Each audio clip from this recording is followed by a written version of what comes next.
Museum Africa is a weird space to explore. I keep on thinking that if enough of us go and explore Museum Africa, then somehow all of the fantastic exhibits that are hidden away in the back rooms will be brought out, and they'll employ more staff to actually make it functional. When I was a kid, that was my Cybono when I was a kid. Yeah, but there's the Wits Art Museum, which it does close for a period over the holidays, unfortunately, but during the year, and I think for the next few weeks in any event, is the most incredible space, very small art space, and every month they do family walkabouts or talkabouts often, so they'll take the kids through whatever the current exhibition is, and then they'll do an art activity related to that. So if it's about beadwork, they'll do beading, and if it's a painter, they'll do painting, and they'll discuss it, and they've really worked hard to make it a kid-friendly space, but they also have adult art classes, and all this stuff is free.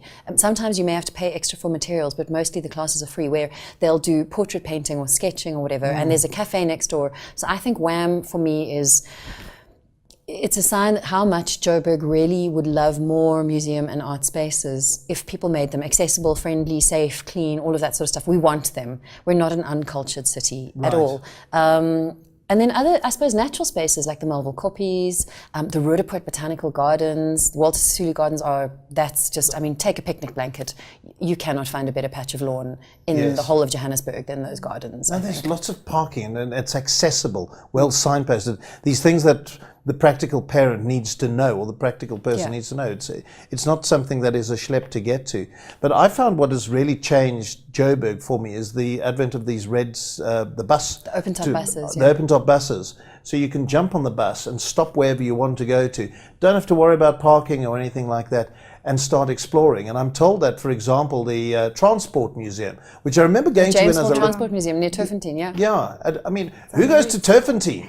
Now the bus goes there, apart from you, Nechama, and I know my kids are completely crazy about transport. That's going to be great. And the thing is, it's not going to be, that's the day trip. It's a couple of hours there, back on the bus, now what? That's a brilliant idea, because my youngest son, the one who's not being sarcastic with me yet, has just started watching all of the Fast and Furiouses, and so he's now obsessed with cars. Obsessed.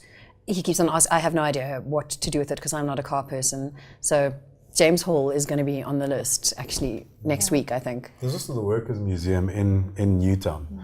In my view of Newtown, it's beautiful how kind of Maboneng and Braamfontein have exploded, as well as other parts of the city. So around Gandhi Square and stuff, you have a lot of little cafes and that sort of stuff cropping up. But I do find that with the development, because in the early 2000s, I used to spend most of my Saturdays in Newtown, outside Market Theatre, and you'd have the actors and the poets, and there was couch and coffee, etc. And that space has lost that a little to a certain extent. But I do think if people start going into, I mean, the number of times I've performed in Museum Africa, because there'd be, poetry shows, conferences, all of these things.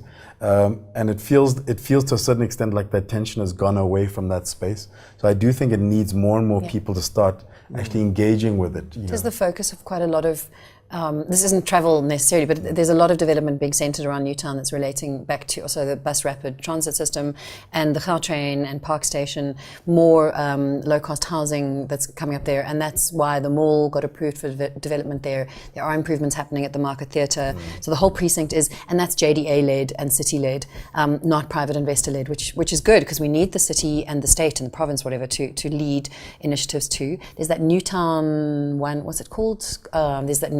There's some new spot in Newtown. It's really cool, apparently. We're not hip enough. I'm not hip enough for that. I was busy when it launched. It just launched last week. But so there's threads of things that are coming there too. That happen at baseline. And I think if you just kind of watch out for it, there's a lot of. I mean, I went to a storytelling event there recently. And the Orbit. The Orbit. Okay, if you're going to go out in Jo'burg at night without your children or just on your own, because whatever it is, the Orbit is, I think, the best consistent live music in this town right now.